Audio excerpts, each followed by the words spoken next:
All right, so it's finally time. I finally finished watching the 2007 NASCAR Nextel Cup Series season, and I'm here to react to it and give my opinions, my full honest opinions on the entirety of the 2007 season and just how I felt about the season as a whole and some of the specific races throughout it as well. Uh, Let me just start right into the overall season, the season as a whole. It was a very bipolar season, and I'll talk about what I mean by that in a little bit. Overall, it averaged a 69.1 as an average race rating. If you were to compare that to any other of the seasons I've watched from 2008 to 2019. Now add on 2007 to that. So that's overall, what would that be? 13 seasons I've watched. Throughout those 13 seasons, this one would rank number 5. It actually comes in behind 2009, 2013, 2014, 2010, and 2011 in terms of average race rating. It's only about zero point 0.8 behind 2019, or excuse me, 2000. Oh gosh, only zero point 0.8 behind 2009. And it's actually zero point 0.8 in front of 2016 as well. So it kind of found its a medium middle area right there. But what do I mean by bipolar? Well, I sometimes like at certain intervals, I'm interested in how the season is performing. Right? Maybe if a season starts out really bad, I'm like, I wonder what it's at. Right? I wonder how low the rating is. Or if it starts out really good, I'm like, I wonder how high the rating is. It was after like race 11 or 12 of the season, right? And I'm like, it's felt like it's been pretty good so far. I kind of want to see what its rating would be like right now. And at that point, it was like a 78 out of 100, which 2011 is the highest by over 3 points to the next one, and 2011 is only at 76. So the start of 2007 was ranked higher than 2011, which was by far and away my favorite season I've watched. So I was like, my gosh, 2007 is going to give 2011 and 2010 a run for their money and might actually move in to the best rated season if it continues this way. Like, it was just the races were good and there were green flag runs, and it was my first Gen 4 season technically. Even though Gen 4 only raced about half the races, it was still my first Gen 4 season. So some of the stuff like that was interesting. But then it all took a turn about halfway through the season, and from like Indianapolis all the way to the end, the rating tanked down. I mean, when I say it was at like a 77 or a 70, I'm pretty sure it was at a 78 or something. So it dropped like 9 whole points in the final half of the season. That's that's bad. Yeah, the second half of 2007 not so good, and I'll talk about why in a little bit. But yeah, just keep in mind the just keep Chicagoland in mind. That's where in my opinion, after that race, that's where it switched. So Chicagoland was race number 19. I'd say the first 19 races, if you were to average them up, they're probably somewhere in the mid 70s.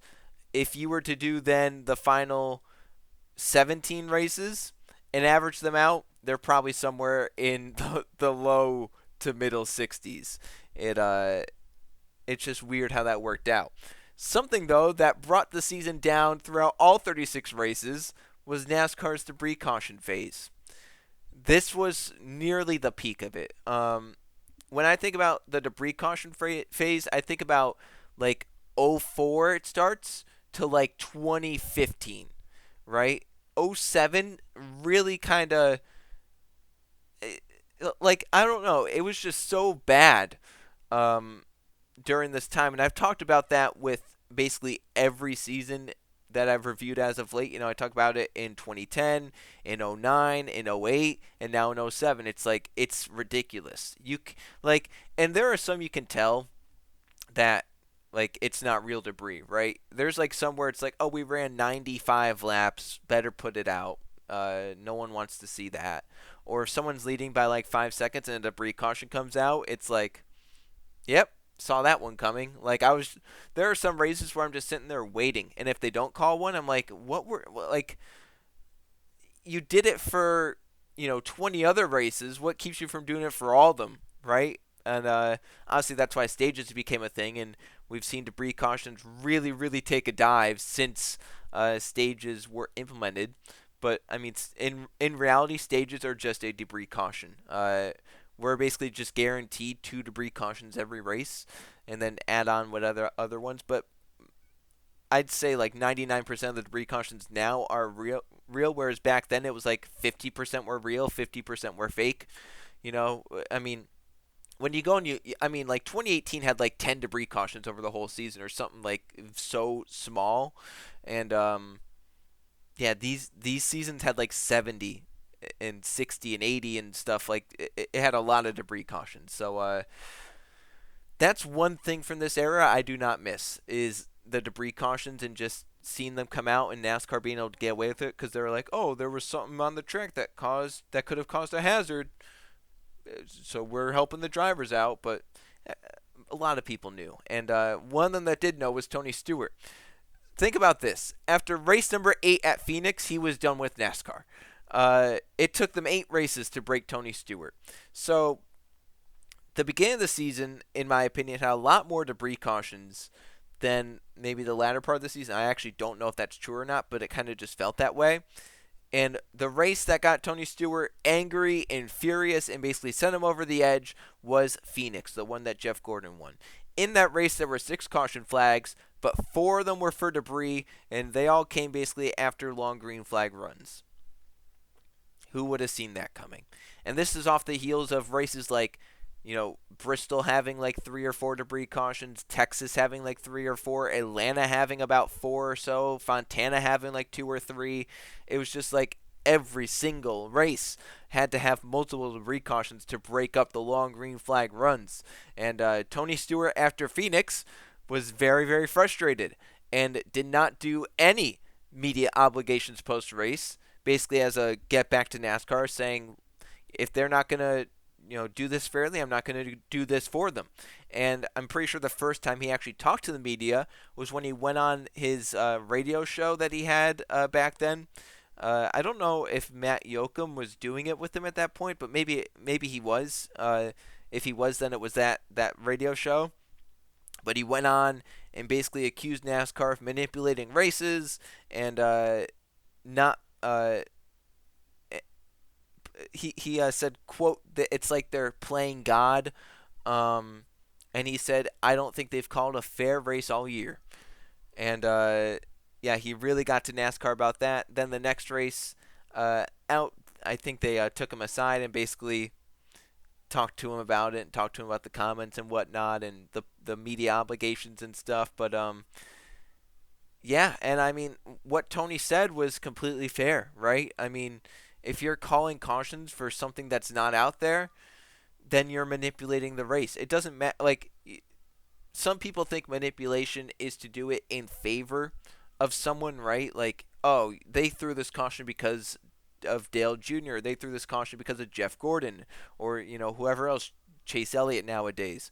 But manipulation, in my opinion, NASCAR just really cares about the show and entertainment. They could care, like,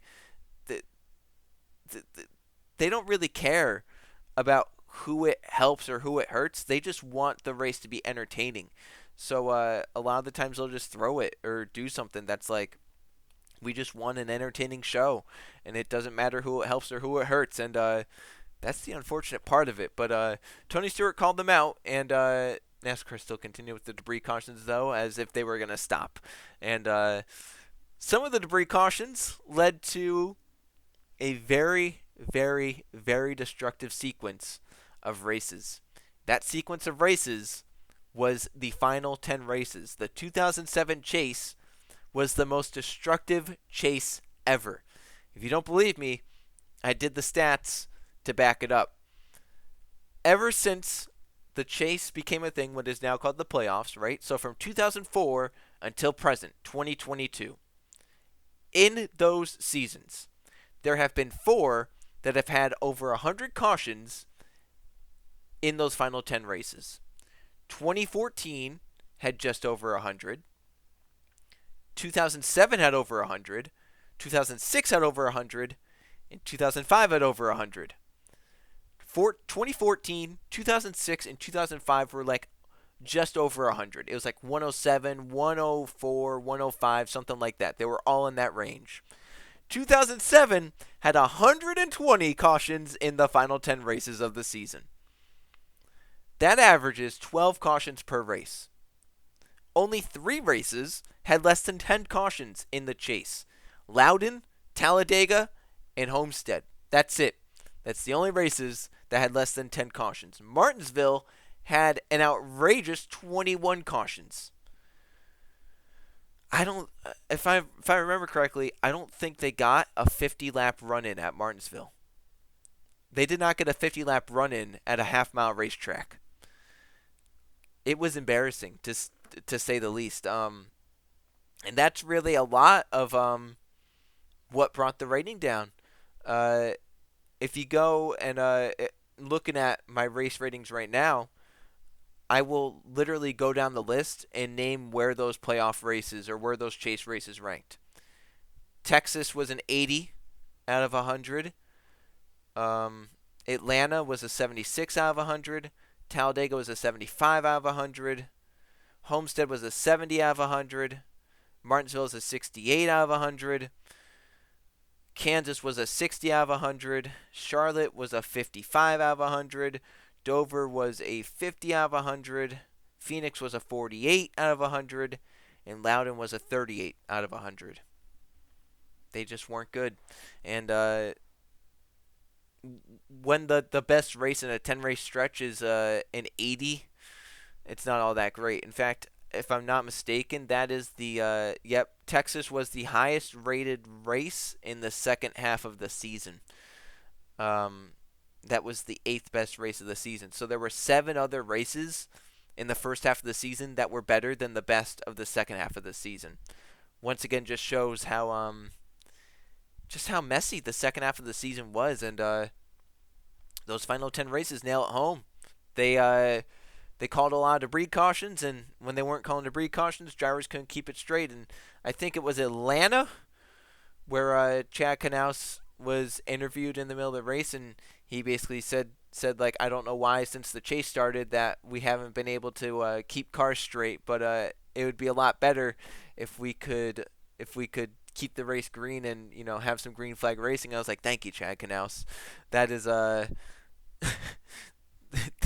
that was my feelings as a whole, was like, dang, this just sucks, and just wanted to see some green flag racing, and unfortunately those final 10 races did not provide that. It really, really hurt their ratings, especially like Kansas was just so messy, not only with like all the cautions, but then the rain came and it's like, oh man, that's probably going to end it. But I don't think NASCAR wanted to end it because it was right in the middle of some green flag pit strategy stuff, and it would have like the whole field would have been all messed up, and I think Tony Stewart would have won the race or something, and it was like this whole messy fuel mileage thing that was happening with the rain coming. So then NASCAR was like, we're gonna tough this out, and then once they got the track dry, it was like, we don't have enough time to finish this race, so we cut it short, and then they had a lot more cautions, and they cut even shorter, and then Greg Biffle shouldn't have even won the race because he didn't finish the race under his own power. He coasted across the line, but didn't maintain pace car speed, but still got to keep the win. Yeah, that race was a mess, and it's a shame because there were some really good racing moments when they did, when they got some good green flag runs in, but it just didn't happen often, and that's a shame.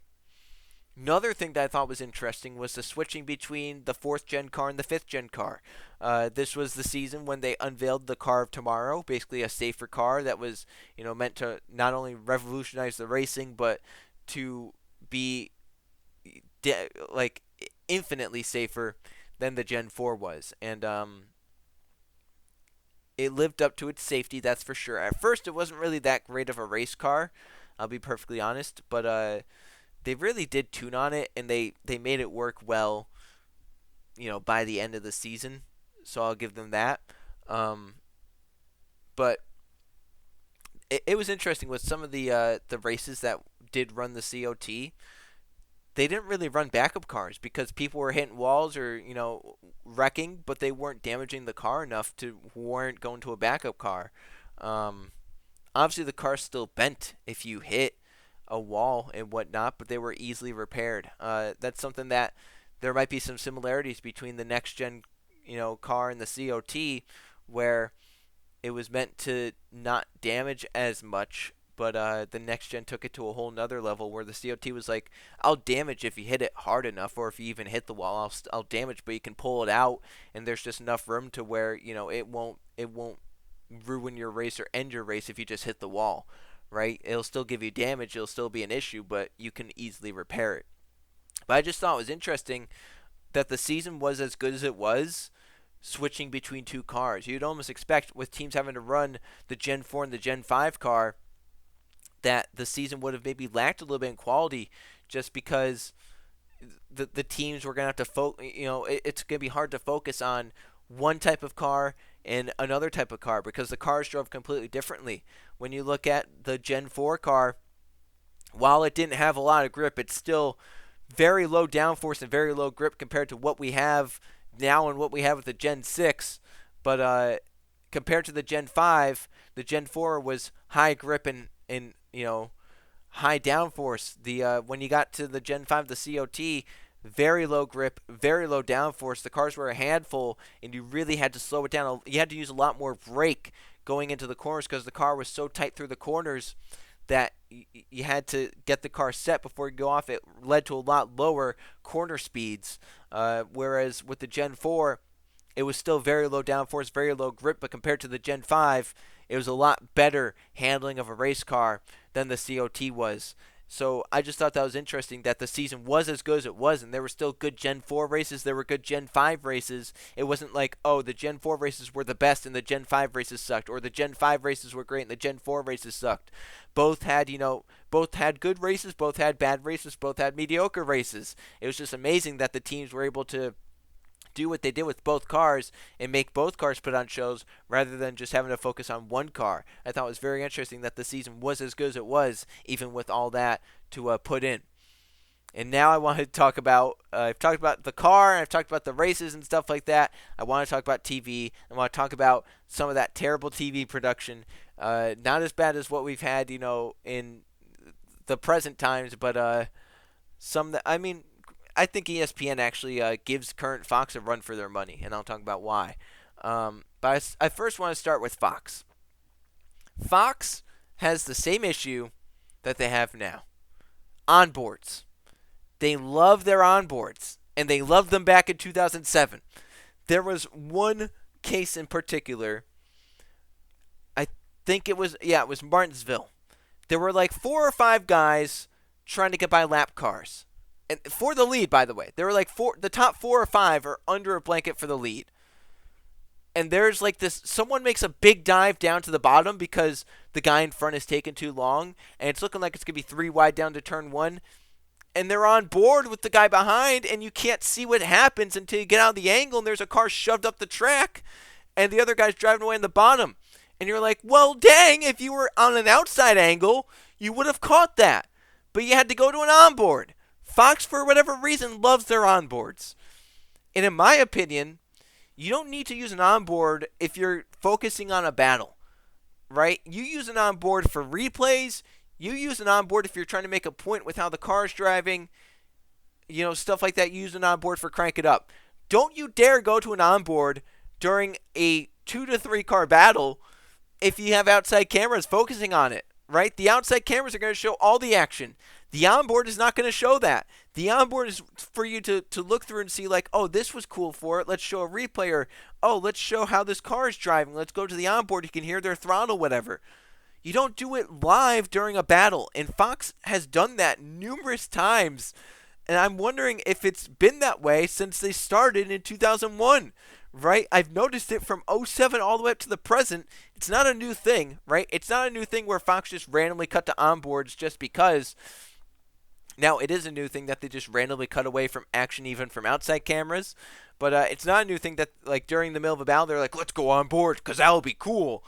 That's been a thing since 2007 at the latest, and it might even be a thing for seasons before that. It's interesting. Another thing that I found from this season is the scrolling ticker versus the pylon ticker, and how that changes perception of races.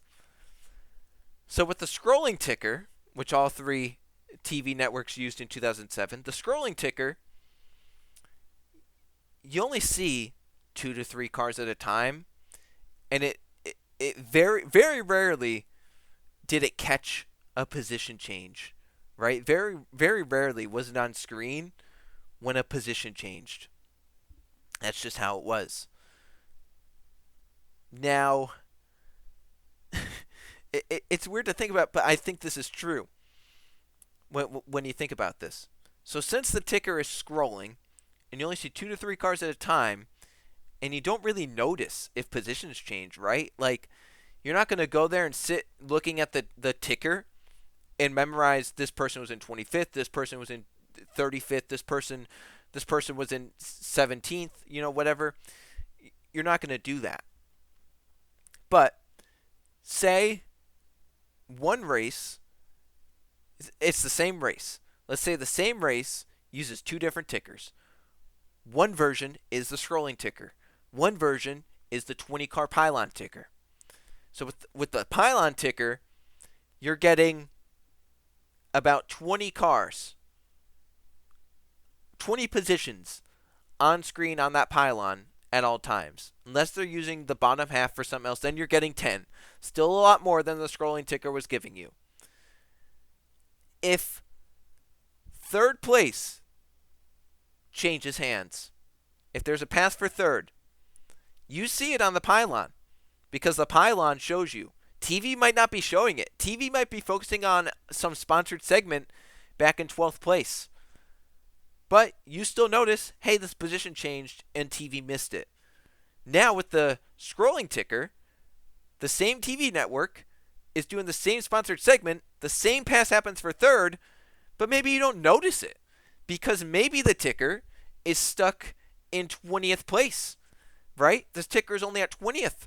And by the time you get to third place, it will have been like a minute since that pass happened.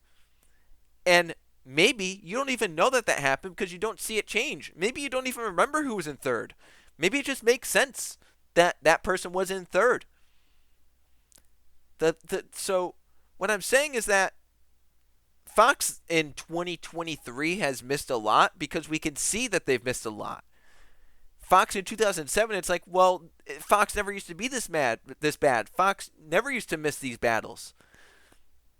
But Fox may have, because the scrolling ticker didn't show those positions at all times, right? So maybe they did miss those battles, but we just didn't know because they had the scrolling ticker. That's something to think about. How the pylon actually might show that TV production is worse, right? Because you get to see positions change, whereas with the scrolling ticker, you didn't really get to see that. That's not me saying, oh, Fox's coverage, we shouldn't give them so much crap for 2023. No, we should give them crap for 2023. It was bad, but we don't know how many things they were missing back in these days of the scrolling ticker. That's all I'm saying. It's really interesting to think about.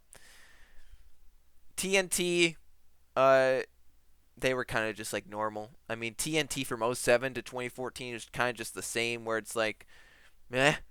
I like Wally Dallenbach. He's a great commentator, but like Kyle Petty, I could do without him. Bill Weber, I could do without him. Adam Alexander was okay.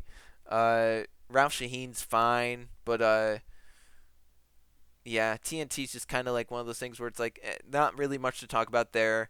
If you want to talk about something, you talk about Wally Dallenbach, and that's about it.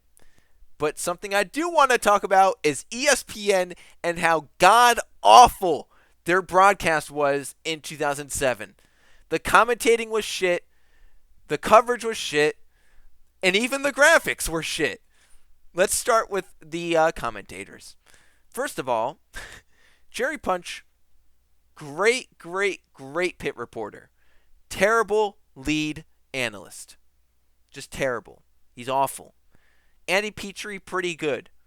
Rusty Wallace, god awful. Rusty Wallace, one of the worst commentators ever, in my opinion. Oh my god. I don't know if it was first season jitters or what, and I'm glad he didn't stay on in the booth past 2007. Thank you, Dale Jarrett, for retiring and joining the booth, because Rusty Wallace, half the time, couldn't even complete a sentence, but then also either stated the complete obvious or restated what Andy Petrie just said. So Andy Petrie might go into something very technical about, like, dirty air or whatever, and like how downforce is made, whatever, and then Rusty Wallace is like, so when you have no car out front, you're making the best downforce. You have the most clean air to your car, making the most downforce. And I'm like, yeah, Andy Petrie just said that. Like, literally just said that. That happened so many times in 2007. Someone said something, and Rusty Wallace just repeated it in simpler terms. What? Awful. His mannerisms were awful. Sailing by, whatever, da-da-da. Or, right now. I mean, oh my gosh. It's awful. It was awful. Rusty Wallace is so bad. He just, like, as I mentioned, he either stated the obvious or restated what someone just said. Oh my goodness. Something that isn't terrible but was just weird was their lap counter. So if you're watching a race and you see the lap counter and it says lap 23 of 200, that means they are on lap 23 of 200. That's just how it's always been with TV broadcasts. If it says lap 23 of 200, they're still working on lap 23. ESPN, for whatever reason, in 2007, I don't think they did this for 08 and whatnot. I think it would have caught on. But in 07, if it said lap 23 of 200, that meant they've completed 23 of 200. And I just found that so weird. Especially at first, when, they take the green flag, they put the ticker up, and the ticker says lap 1 of 200. But you haven't completed lap 1 yet. So it says lap 1 of 200 for 2 laps. Because it says it for the first lap, which then they come around and complete the first lap. So then it should say lap 1 of 200 still. So then they keep it lap 1 of 200 for 2 laps.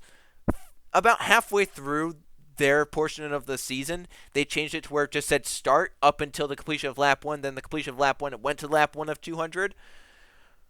But it was just so weird, and it caught me so off guard. I was like, they're a lap behind. Like it's so weird. It's like they're on lap 24, but it doesn't say lap 24 of 200. It says lap 23 of 200.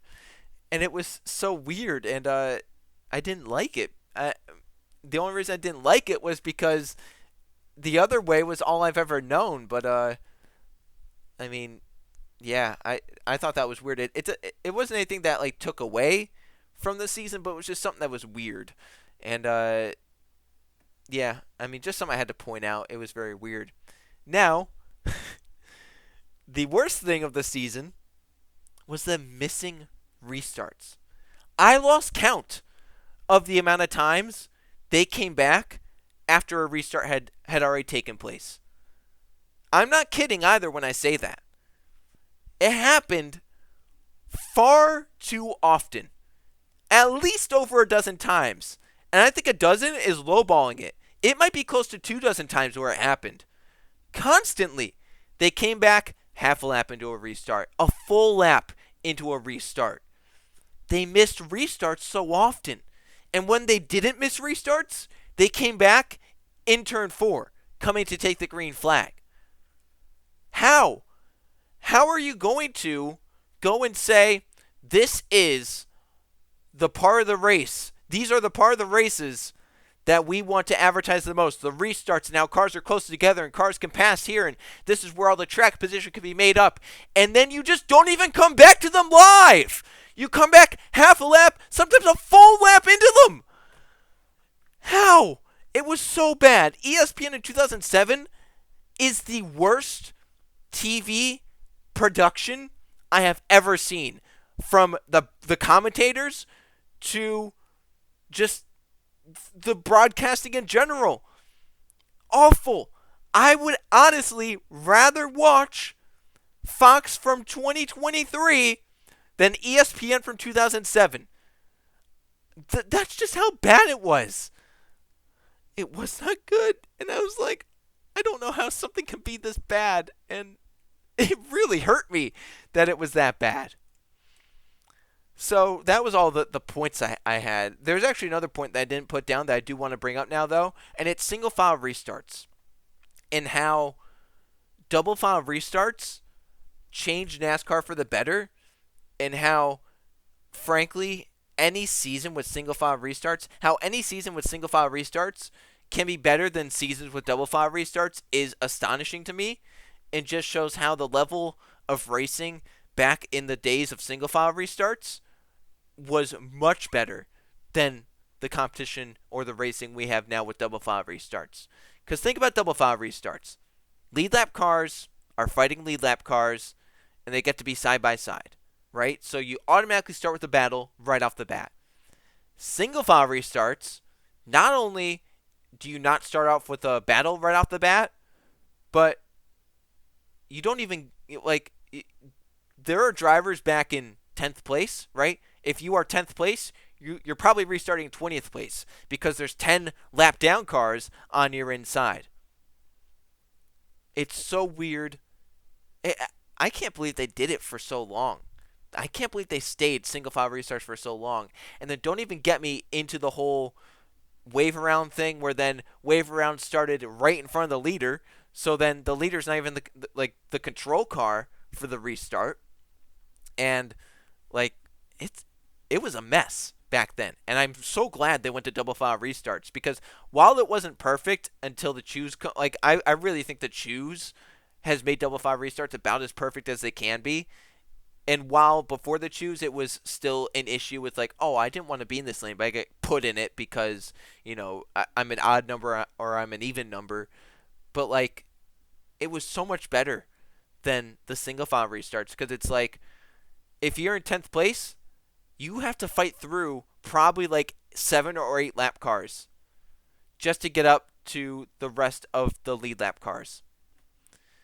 And that's not how it should be. And I can't believe that the seasons with single file restarts are as good as they are, because after a restart, the leader normally gaps by like a second or so, just because they put lap cars in between them and the next guy. And if they don't put lap cars in between them, they at least get a corner to where they're not battling them, and the guys in second and third and whatnot are still having to battle around the lap cars. So yeah, that's just something to think about too. If you ever go back and like watch old seasons and it's where the single file restarts were, just look at how bad they are and think about how the racing was still good even with that. And yeah, it really just shows how some of these seasons back then were pretty darn good. But that's about all I have to talk about. In terms of races to watch, really the first 19, you can't go wrong with too many of them. The only ones from the first 19 that I really would be like stay away from, the first Pocono, that's just because it rained. Really up until the rain, it was a good race. It's just the rain was unfortunate. It kind of ruined that. Vegas wasn't that good. The 600 is pretty overrated in my opinion. Kind of a wreck fest with a fun finish. Phoenix wasn't all that great. The first Dover wasn't all that great. But other than those, you can't go wrong with too many races. I mean, I look at the Daytona night race was the best. Once again, seeing those cars around bumpy Daytona, no matter what car it is, so much fun. And this one was like the best, the best mix between pack style racing and that spread out racing, where it just worked so well. The first Atlanta race was amazing, even with the debris cautions ruining things, and that brought the rating down a little bit. It was still a very good race with a very good finish. That's another thing. 2007 had a lot of good finishes early on. Daytona, Atlanta, Texas, Bristol, Martinsville. Fontana was getting a little close there at the end. So 07 had a lot of good finishes. The first Talladega race was super crazy with like only one portion of single file racing. The 500, while dominated by Tony and Kurt, was still good. And then when they wrecked each other, all hell broke loose. Martinsville, Richmond, Darlington. That Darlington race, which I brought up actually after the 2023 Darlington race to compare how big of an issue the next gen is. That was a good race. So I mean, just there were some pretty decent races in 2007, and I'm glad I watched it. Now the question is, what do I do next, right? Because watching these old seasons, I think makes me more likely to call out some of the current day NASCAR issues, dirty air, stuff like that, you know. Um, so I don't know if I want to go to 2006 now and continue to be like making myself depressed over what current NASCAR is, or if I want to go to like 2020 and be like try and remind myself that 550 was worse. I don't know. And I don't know if I want to sit through another 550 season, but if it would make me a little bit happier about current day NASCAR, maybe it'd be beneficial. But I also just really want to watch a full Gen 6 season to see the Gen 6s on short tracks now and all those unique tracks. So I'll have to decide that and start watching stuff and see where it takes me. But I think that's about it. Thanks for watching. It was a little bit longer than I wanted it to be, but I had to drone on about some things that just didn't make sense to me or just very controversial topics, I guess. But thanks for watching if you made it this far. I'll see you guys for the next one.